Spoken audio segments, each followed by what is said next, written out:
Well, a labyrinth is a kind of spiritual practice, and it goes back to an ancient history, but we see it in the cathedral at Chartres in France, where there is a large labyrinth laid out on the floor of the cathedral there, and it's a meditative walking experience, and the monastics used to walk that path as they were doing their reflective meditation and prayer. So this particular labyrinth is based on the model from Crete, and it has a different shape from the one in Chartres, but it's the same idea of walking to be reflective of one's spiritual life. And there are many symbolisms about it. In other words, if you just take one step at a time, you may not know where you're going, but you can see the center, and you know if you keep progressing that you're going to get there, and that it is a time of recognizing sometimes your life looks like it's taking you in turns, that you're going far away from the center, but actually that's a part of the progress as well.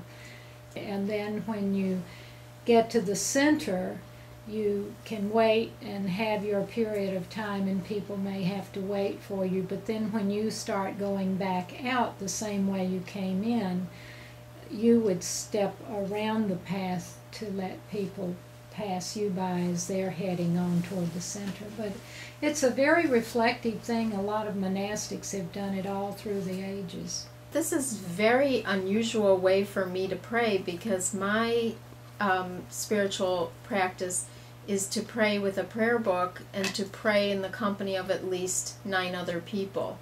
So prayer is, this was very, very communal, and this is very different. We have a contemplative piece in our prayer service. I'm Jewish, but this was very different for me. It was cool. In the Theosophical Society, particularly, we recognize meditation as an access to that interior nature.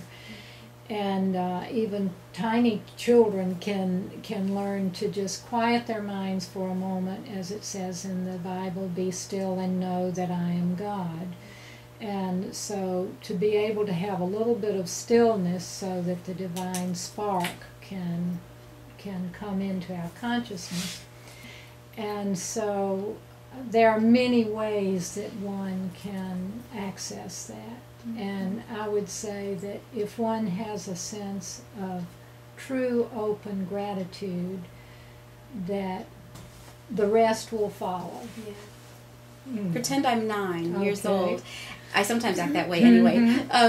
And so help me understand what Theosophy is.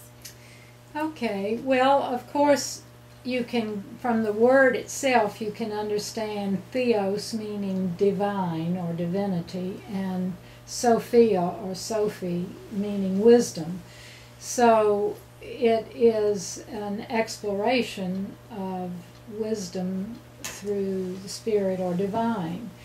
And it recognizes that there is a universal truth and ancient wisdom that runs through all religious experiences. Would you consider it a religion? Actually, it is not a religion. And in fact, our early leaders encouraged you not to leave your religion, but to live it.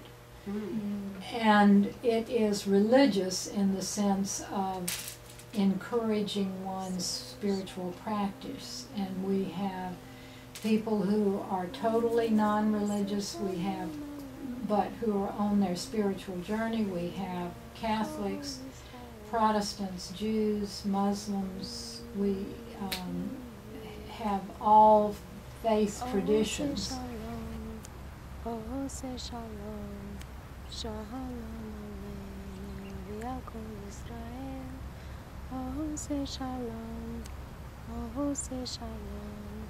Shalom aleinu v'yakol Holy Spirit.